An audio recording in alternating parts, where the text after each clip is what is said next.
자, 초등학생 자녀, 손자, 손녀 두신 학부모, 조부모, 그리고 조카 등 두신 분들 정말 놀라셨고 걱정이 좀 많으실 것 같습니다. 저 또한 다음 달에 초등학교로 아이 보낼 입장에서 많이 놀랐고요. 많은 주위에서도 걱정하십니다. 자, 피해 아이 명복을 빌고요. 유족에게 위로의 말씀을 드리면서 시작하도록 하겠습니다. 자, 윤주원 기자, 일단 어제 오후에 저녁 늦게 좀 벌어진 일이에요. 네, 그렇습니다. 숨진 학생은 미술학원에 가기 전에 오후 4시 40분까지 학교에서 돌봄 수업을 듣고 있었습니다. 그런데 돌봄 수업을 마친 아이가 학원에 가는 버스를 타지 않았다. 그리고 이 유가족도 아이와 연락이 닿지 않으면서 학교와 학교 주변을 찾아다니다가 오후 5시 18분쯤에 경찰에 실종 신고를 하게 되는데요. 네. 아기가 발견된 건 오후 6시쯤이었습니다. 학교 건물 2층 시청각실이었는데 아이는 얼굴과 어깨 등에 수차례 흉기로 찔린 채 의식이 없었고 옆에는 문제의 여교사가 이 목과 이 손 정도의 흉기를 찔린 상태로 함께 있었습니다. 네. 이 학생은 병원으로 옮겨졌지만 결국 숨졌습니다. 여교사는 의식이 있는 상태에서 병원으로 이송이 됐는데 오후 9시쯤 경찰에 자신이 아이를 살해했다라면서 범행을 시인했고 이 경찰은 가해 교사가 범행 후에 본인 스스로 자해를 한 것으로 보고 있습니다. 여교사는 수술을 받았는데요. 경찰은 이 여교사의 건강이 회복되는 대로 정확한 범행 동기 그리고 범행 경위 등을 확인할 방침입니다. 네. 오늘 오전에 들어온 속보까지 저희가 전해드릴 건데 일단 김은배 팀장님, 제가 앞서서 말씀드렸지만 가장 안전해야 할 학교에서 아이가 교사에 의해서 변을 당했는데 일단 이게 좀 안타까운 게 할머니가 이 사건 현장을 처음 발견한 목격자라고요. 그렇습니다. 보도에 따르면 현장을 처음 발견 목격한 거는 피해자 아동의 할머니라고 하는데 네. 당시 아이가 학교 수업을 끝나지 않습니까? 그러면 이제 돌봄 교실에 가고 또 4시 40분경에 학원을 가야 되는데 네. 학원을 안 갔다는 소리를 듣고 할머니가 먼저 찾기 시작했던 거예요. 찾기 시작하는 중에 또 그 피해자의 아버지 같은 경우에도 그 학생하고 휴대폰 있지 않습니까? 네. 거기 앱을 깔아놨어요. 무슨 앱? 위치 찾기 앱 있는 거예요. 네. 위치 찾기를 했더니 학교로 뜬 거예요. 그러니까 이 아버지가 경찰에 신고를 했고 경찰이 출동을 해서 학교 외부는 경찰이 찾고 내부는 아버지하고 할머니가 찾던 중에 할머니가 2층 시청각실에 올라가 봤더니 네. 불이 꺼져 있고 캄캄한데 피가 좀 흘리는 것 같기도 하고 그 여성이 하나 쓰러져 있다는 거예요. 거기에. 그래서 여성한테 물어봤더니 혹시 우리 아이 보셨냐 했더니 그 여성 하는 말이 몰라요. 못 봤어요. 이렇게 답을 했다는 겁니다. 네. 당신 피가 많았던 거예요. 그런데 피 주변에 뭐가 있었냐. 그 피해 아동의 가방하고 물통이 있었던 거예요. 수상한 상황이죠. 예. 그래서 잠깐 기다리는데 이 여성이 일어나서 시청각 문을 잠가버린 거예요. 그러니까 할머니가 열 수 없으니까 마침 그때 경찰이 와가지고 문을 발로 찬 다음에 열고 들어갔습니다. 그 뒤로 바로 119 급대가 도착을 했고요. 와 봤더니 피해 아동이 쓰러져 있었고 그 여성도 쓰러져 있으니까 두 사람 다 병원으로 후송을 했는데 그 피해 아동 같은 경우에는 상처가 심해서 그만 사망을 했고 그 여성 같은 경우는 현재 네. 살아있는 거거든요. 그렇기 때문에 이 내용은 그 당시에 그 앱을 깔았기 때문에 사실은 위치 추적을 했기 때문에 빨리 좀 발견했지만 안타깝게도 사망한 사건이죠. 그렇군요.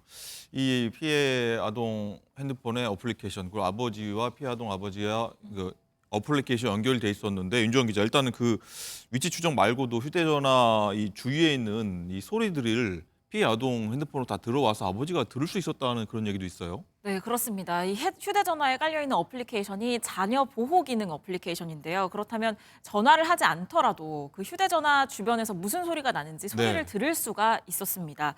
이 아버지는 딸과 연락이 닿지 않으니까 4시 40분쯤부터 연락이 닿지 않았잖아요. 그러니까 4시 50분쯤에 휴대전화를 통해서 이 주변 소리를 들었는데 아이의 목소리는 들리지 않았고 여성의 거친 숨소리 그리고 가방 지퍼를 여는 소리가 계속 들렸다고 합니다. 이 아버지는 아이가 지난주부터 이 미술 학원에 다니면서 4시 40분까지 학교에 남아있는 아이는 우리 애가 유일했다라면서 네. 아이가 혼자 있는 것을 알았을 것이고 또 흉기도 직접 챙겨온 것 같다. 계획 범죄가 아닐 수 없다. 지금 이렇게 얘기를 하고 있습니다. 네. 자, 이번 범죄가 뭐 우발적이냐, 계획 범죄냐, 뭐 얘기가 좀 나오는 것 같은데 팀장님, 일단은 아이가 그 시각에 혼자 학교에 남는 걸 알았다라고 하고 뭐 직접 흉기를 뭐 챙겨갔다 이런 얘기도 들리지 않습니까? 이건 어떻게 해봐야 됩니까? 지금 상황은 사실은 우발적 범죄인지 계획 범죄인지는 아직 확인할 수는 없습니다. 왜냐하면 아이가 혼자 있는 거를 이 교사가 알았고 또 흉기를 다른 데서 구입해서 갖고 왔다고 한다면 계획 범죄가 확실한데 그걸 몰랐고 지나가다가 시청각실 지나가다가 아이가 혼자 있는 걸 보고 들어왔다고 한다면 계획범죄는 아닐 수도 있습니다. 어찌됐든 지금 보는 거에서는 가장 중요한 거는 흉기를 소지하고 왔다고 한다면 흉기가 있다면 다른 사람을 위해하지 않습니까? 그래서 흉기를 소지했다 하면 계획범죄일 가능성이 매우 큰 것으로 볼 수가 있는 것이죠. 네. 어쨌든 아버지의 피해아동 아버지의 말씀이라는 거 전부 전해드리고 김 팀장님 또 하나 이제 쭉 제 얘기 듣다 보니까 좀 떠오르는 게 일단 실종 인지부터 발견까지 1시간이 좀 1시간 10분 정도인가요? 그 정도까지 걸린 것 같은데 빨리 좀 조치를 취해서 수색을 좀 더 빨리 했더라면은 좀 막을 수 있지 않았을까 이런 생각도 드는데 안타까운 지점입니다, 이 부분이. 그렇습니다. 만약에 이게 지금 당시에 좀 빨리라도 출동했으면 다행인데 아마 앱에 실종 신고를 해서 수색을 하는데 사실은 특정 장소가 정확히 나오지 않았기 때문에 네. 그 근방을 수색하다 보니까 시간이 끌었던 건 사실이에요. 만약에 좀 더 빨리 출동했고 119 구급대도 빨리 갔다고 한다면 생명을 구할 수도 있을까 싶긴 한데 실제적으로 현장에 도착했을 때는 이미 아이는 거의 사망한 상태였거든요. 그렇기 때문에 실제적으로 그런 앱을 깔아서 연락했지만은 조금 늦은 감은 있지만 어찌됐든 간에 그렇다 하더라도 앱을 깔고 위치적한 것만큼은 잘한 것이죠. 네. 윤정 기자 그리고 저 친할머니가 일단은 목격자 최초 목격자라고 했는데 그 상황 좀 자세히 좀 설명 좀 해주시죠. 네, 이 친할머니가 이 사건 현장을 가장 처음 발견을 했는데요. 이 시청각실의 창고의 문을 처음 연 게 바로 친할머니입니다. 문을 열었더니 창고 안에 깜깜한 장소인데 어떤 성인 여성이 피를 흘리면서 쓰러져 있었고 이 주변에는 본인 손녀의 가방 그리고 물통이 있었다고 하는데요. 네. 바닥은 이미 피로 흥건한 상황이었다고 합니다. 이 친할머니가 여교사에게 우리가 어딨냐 이렇게 얘기를 했더니 여교사는 없다, 모르겠다 이렇게 대답을 했다고 하는데요. 이 사이에 경찰과 다른 가족들이 시청각실로 몰려왔는데 네. 이 가해 여교사가 안에서 창고 문을 잠갔고 결국 경찰이 이 창고 문을 부수고 들어가야 했던 그런 상황으로 지금 전해지고 있습니다. 네. 안타까운 얘기인데 일단 그 해당 교사 얘기를 좀 더 해보면 팀장님 일단 건강 문제로 휴직했다가 작년 12월에 일단 복직했다고 알려지고 있는데 또 이 숨진 학생 담임을 맡거나 뭐 가르친 적이 없다 이렇게 알려지고 있는데 이건 어떻게 봐야 됩니까? 불특정 아동을 대상으로 한 범행입니까? 뭐 어떻게 판단해야 됩니까? 그러니까 지금 이렇게 보면은 사실상은 저 40대 여교사가 이 아이 학생의 담임은 아니에요. 그리고 아이 학생, 이 아이 피해 아동하고 아마 여러 가지 교분이나 친분이 없는 것 같기는 상황으로 좀 나오고 있습니다. 네. 그렇다고 한다면은 그 특정 학생을 대상으로 계획한 건 아니라고 볼 수가 있습니다. 그러니까 누군가를 내가 위해를 해야 되는데 누구를 찍어서 그 피해 학생을 찍은 게 아니고 만약에 누군가를 하고 싶었는데 지나가다 보니까 시청각실에 있기 때문에 그러니까 뭐 위해를 했다 그러면 그건 불특정 다수인인 거죠. 그러니까 특정이 안 하고 원한이라든지 무슨 게 없다고 한다면 무작정 범행한다고 그러면 우리가 볼 때는 그거는 아까 말했듯이 묻지마 범죄 이렇게 볼 수 있기 때문에 그런 쪽으로도 경찰에서 아마 세밀하게 수사할 거라고 생각이 듭니다. 네. 자, 그 조금 전에 들어온 속보부터 한번 또 볼 텐데 윤정 기자 일단 이 해당 교사가 며칠 전에 학교에서 뭐 다른 동료 교사와 좀 실랑이를 벌이고 또 난동이 있었다 이런 얘기도 있더라고요. 네, 그렇습니다. 이런 사건의 조짐이 이미 있었던 건데요.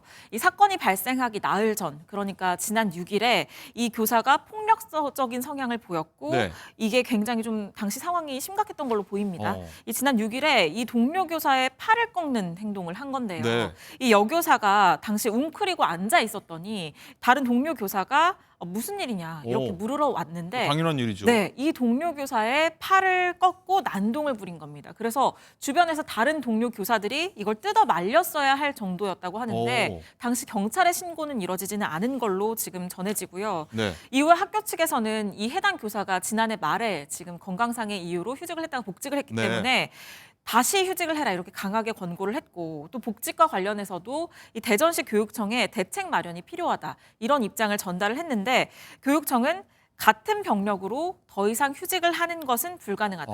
이런 입장으로 이 학교의 요청을 거부를 한 것으로 알려졌습니다. 네. 오늘 대전시 교육청이 11시에 이 브리핑을 예정하고 있기 잠시뒤군요. 때문에 네, 그렇습니다. 이 문제에 대해서도 아무래도 집중 질의가 이뤄질 것으로 보입니다. 네, 잠시 뒤 11시에 저희가 대전교육청에서 한 브리핑 전달해 드리도록 하겠고요. 연결해서 일단 팀장이 계속 이어가다 보면 얘기를 일단은 당시 나흘 전에 있었던 얘기로 돌아가다 보면 경찰 혹은 교육청에서 학교 측이요 적극적으로 좀 조치해 달라고 했으면 이번 일이 안 벌어질 수도 있었겠다 이런 생각도 들거든요. 그렇습니다. 되돌아보면 사실상은 그 가해 여교사가 4일 전에도 아마 동료 교사하고 무슨 뭐 폭력 행위가 있었던 것 같아요. 네. 그거는 경찰에 출동을 안 했다고 합니다. 요청 자체에서 정리한 건데 그리고 이 가해 여교사가 건강상의 문제가 있다고 한다면 교육청에서 정근을 시키든지 아니면 휴직을 시켰어야 되는데 네. 작년 12월 달에 복지시켰다고 들었거든요. 그러면 완전하게 건강이 회복 안 했는데도 복지시킨다. 그럼 상당히 위험하지 않습니까? 만약에 복직을 안 시켰다고 한다면 당연히 이 사건이 발생 안 했겠죠. 그렇죠. 지난 일이지만. 그렇기 때문에 아마 교육청에서는 교사들의 인권도 중요하지만 건강상의 문제가 있는 교사들은 복직시키는 데는 판단을 좀 적절하게 또 세밀하게 해야 될 것 같습니다. 네. 일단은 유족들이 말한 계획 범죄 정황이 있고 또 직접 교사도 좀 어느 정도 자백은 좀 했다고 하는데 아직까지 뭐 자백 외에는 증거가 없는 상황이고요. 팀장님 어떻게 보십니까? 경찰 수사 방향이 어느 쪽으로 가야 된다고 보십니까? 가장 중요한 건 가해자의 피의자 신문 쪽 진술인데요. 언제 어떻게 육가원칙에 따라 조사를 받습니다. 그런데 가해자는 거짓말할 수도 있지 않습니까? 그러면 가해자가 갖고 있던 휴대폰 네. 그리고 그 피해자가 갖고 있던 휴대폰 그리고 학교에 설치된 CCTV 그리고 또 중요한 건 뭐냐면 흉기 같은 거 구입한 내용이 있지 않습니까? 네. 그런 문제 그리고 동료 교사들의 참고인 진술 이런 걸 확인하다 보면 범죄가 어느 정도 윤곽이 나고요. 또 중요한 거는 피해 아동이 사망했기 때문에 아마 국립과학수사연구원에서 부검을 할 거예요. 부검하게 되면 사망 원인이 정확히 나오지 않습니까? 네. 이런 걸 종합하다 보면 실제적으로 이 여교사가 가해한 내용에 대해서 그런 동기라든지 그런 내용이 조사하면 나오기 때문에 조금 시간이 걸리더라도 정확한 내용은 나올 거라고 생각이 듭니다. 네. 어쨌든 여기서 가장 가슴이 좀 무너지고 속이 아플 당사자 바로 유족들일 텐데 유족들 얘기 지금 어떤 얘기 나오고 있습니까? 네, 일단 말씀드린 것처럼 처음으로 이 아이를 발견한 게 친할머니인데 네. 이 손녀의 죽음에 도 불구하고 이 할머니는 첫 목격자이기 때문에 경찰에 목격자 진술을 해야만 했거든요. 네.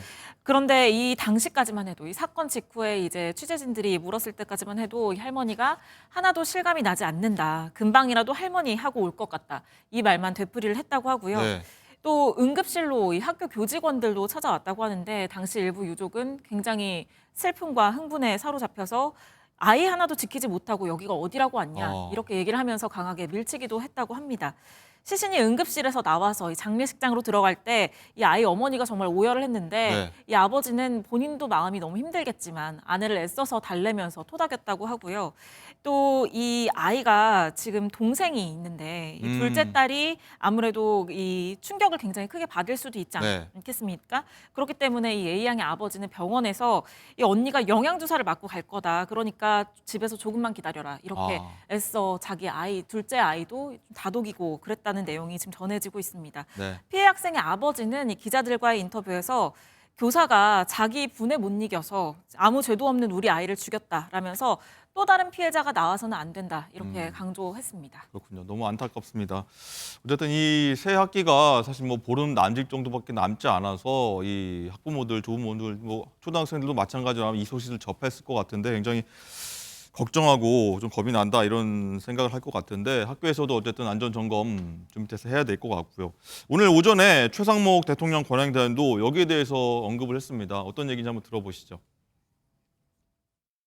어제 대전에서 발생한 초등학생 사망 사건에 깊은 애도를 표합니다. 학교는 가장 안전해야 할 공간이기에 이번 사건은 더욱 안타깝고 마음이 아픕니다. 교육부와 관계기관은 이번 사건을 철저히 조사하고 다시는 이와 같은 일이 발생하지 않도록 필요한 대책을 마련해 주십시오. 신학기가 얼마 남지 않았는데 우리 학생들이 안전한 환경에서 생활할 수 있도록 점검해 주시기 바랍니다.